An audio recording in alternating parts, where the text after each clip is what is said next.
Hi everyone, hope you're okay. Thank you for joining me today. Today I'm going to read you this story called Duggee and the Magic Unicorn. So before we start, shall we sing our hello song? Are we ready? Hello everyone, it's nice to see you here.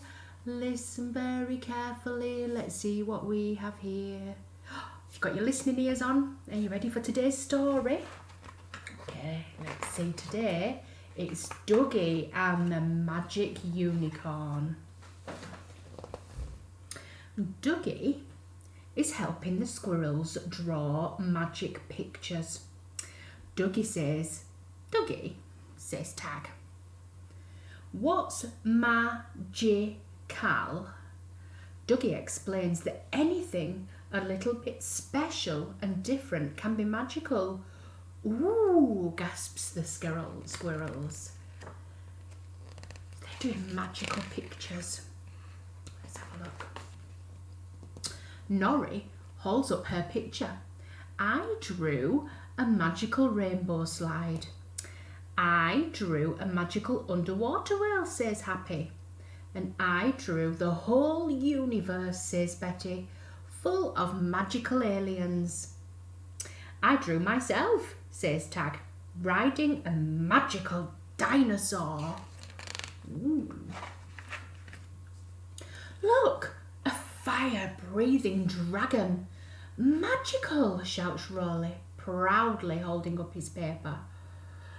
I wish our magical drawings were real, sighs Betty. Me too, says the others, looking up dreamily. Oh, look. Can you imagine if their pictures came true? Just then, the clubhouse doorbell rings. Ding dong! It's a magical unicorn with a sparkling pink horn. Oh, says the squirrels. Hello, lovely unicorn. She wants to go on a magical adventure, gasps Norris. What's a magical adventure, Duggee?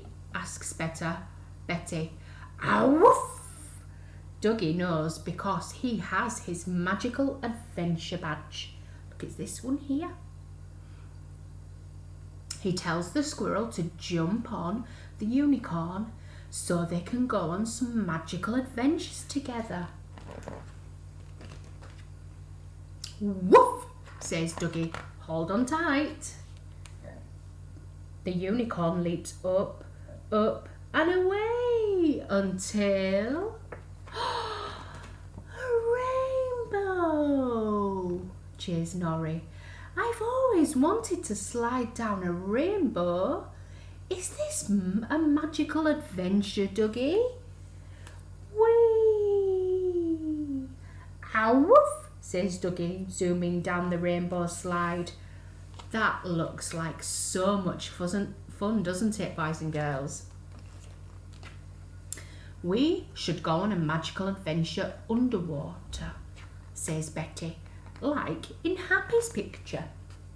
Yes, cheers Happy.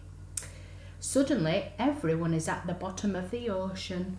Can you see? Let's see what's in the ocean down here. We have some fishes. We have a crocodile.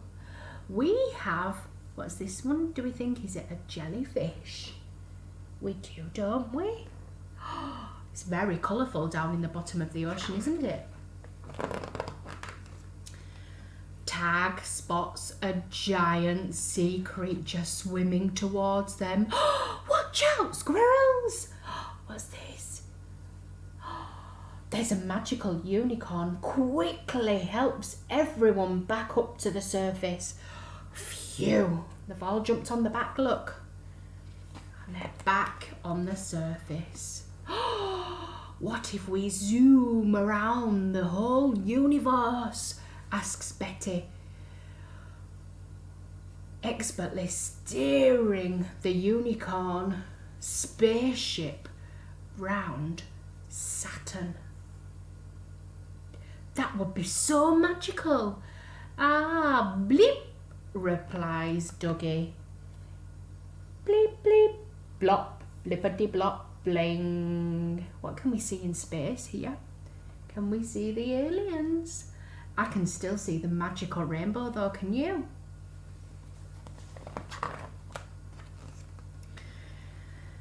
Can we magically travel back in time, Duggee, says Tag, to when dinosaurs were everywhere? Or maybe to when dinosaurs were made of balloons, suggests Tag. Ah, woof, replies Duggee. Much happier with a balloon dinosaur.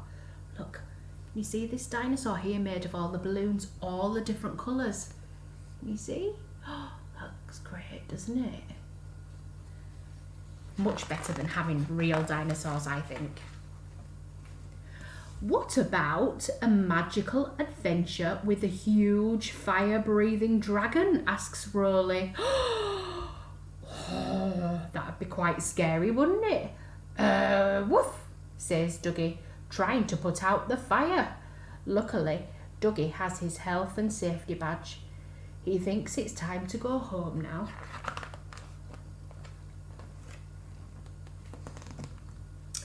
That was magical, says Betty, back at the clubhouse. Magical adventures are amazing. The unicorn loved taking the squirrels on their magical adventure, but it's time for her to go home now. Everyone waves goodbye to their new friend. Bye-bye, unicorn. Give her a wave. Bye-bye. Thank you, lovely unicorn. Haven't the squirrels done well today, Duggee? They have definitely earned their magical adventure badges. Oh, woof! Now, there's just time for one more thing before the squirrels go home. What do I think it might be? It's a Duggee hug! Oh, Duggee is having a hug from all of his friends. And that is the end of the story. That was Duggee and the magical unicorn. So this story was all about magic, wasn't it? So I've been thinking about some activities that could be magic, and I've got this really fun one, and it's using milk. It's called magic milk. So if you can see my milk here, this is what I'm going to do. I've got 3 different food colourings. Now food gel doesn't work for this. It's got to be food colouring. So the boys and girls can have each colour and just put a few drops of as many different colours as you can find. As many colours, the more colours the better. So I put a bit of green. I don't know if you can see there in here.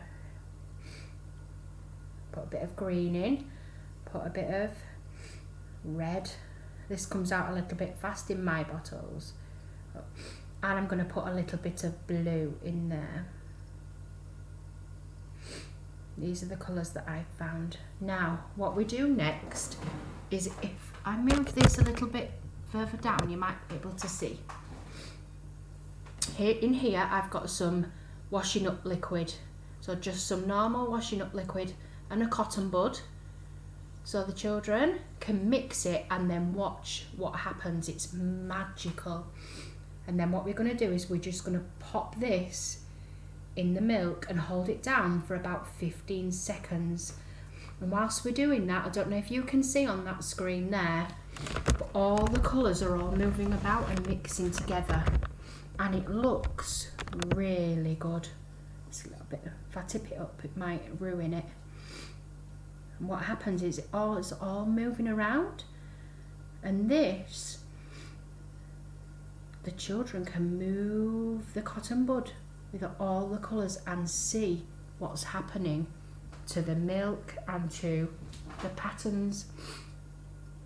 I'll put them in there. Now, this is a fantastic opportunity for children to recognise the changes in the things that they're doing, their actions. So the milk was plain and they put the drops of food colouring in there, and they will begin to notice the change in things. So it's a little bit like understanding that our actions, they have consequences, don't they? Because we've changed that. We've mixed it around and we can see. And there is a huge opportunity for children to learn different language if we encourage and ask questions such as things like, oh, what can you see there? What's happening? Why do you think that's happening? And really get them to extend their language. You might find that they might ask you lots of questions too, and you can answer. That's really nice, fun. So you could have it in a big tub, and you put your milk in, a couple of drops of the food colouring, lots of different colours. So you have your dishwasher soap, your cotton bud in there, and you just dip it in and hold it into the milk for around 15 seconds, and you will watch all of the food colouring moving around it and mixing over and making different patterns, and it's really fun for the children. Next, in this story, we had the rainbow, didn't we? I thought, how fun would it be if the boys and girls could have a turn at making a rainbow, doing something really fun and really creative. So here, so we could use a potato, we could use a sponge, anything where we can make ridges. So this is what I've done with a potato. So I've cut down, not all the way through, and made so they look a little bit like bridges. We can get them in there, you see. And what we're going to do is paint each one of those a different colour. And then the little ones can do some stamping, just like I've done here. So stamp on the paper. So this is what a young toddler might want to produce, something like this. And as the children get older, they might want to have a go at making their own rainbow as it's shown in the book. Next, I thought about, well, there's lots of different colours in there. It's a very colourful story, isn't it? So why don't we try and do some colour matching games? Something that we can do inside or outside, you know, get out into the fresh air. We can do this even in a park if you don't have a garden. We can do it anywhere, in a hallway, in the kitchen, in the living room. And what I thought we could do was, if you could find 3 balls of different colours, so we could have like red, green and blue, for example, and find something in the home that is also that colour, something flat, so something like a jumper or a scarf or a piece of material, or even coloured card. If you don't have anything, you could paint a piece of colour card, wait till it dries and cut it out. So we have 3 different things. So it's a big good idea to do it in the hallway where you've got a bigger space, or out in the garden. You can have your 3 items placed around, and the children, what they've got to do is they've got to roll the balls or throw them even, and see if they can land them on the coloured whatever it is you're using. So say it's paper or card. So if we're throwing the ball onto the paper card, can we roll the green ball onto the green card? And it's just a fun colour matching activity, but it's using our physical skills as well. So to get those muscles moving, which aids development, it aids brain development, but it also releases the endorphins in the brains. I mean, with children, when we're doing physical activity, no matter what it is, and us as adults, it helps us to feel better. So it helps us to be calmer and generally feel a little bit happier in ourselves. So that's a really nice physical activity. So we've got the magic milk, so we can notice the changes and things. That's a little bit of a science experiment. We've got the stamping, so we've got the creative stamping for the rainbows, and we've got the physical activity to do. So I really hope that you guys manage to have a go at some of those this week. So this was the story. If you want to have another read at home, it was Duggee and the Magical Unicorn. Okay, I'll see you later.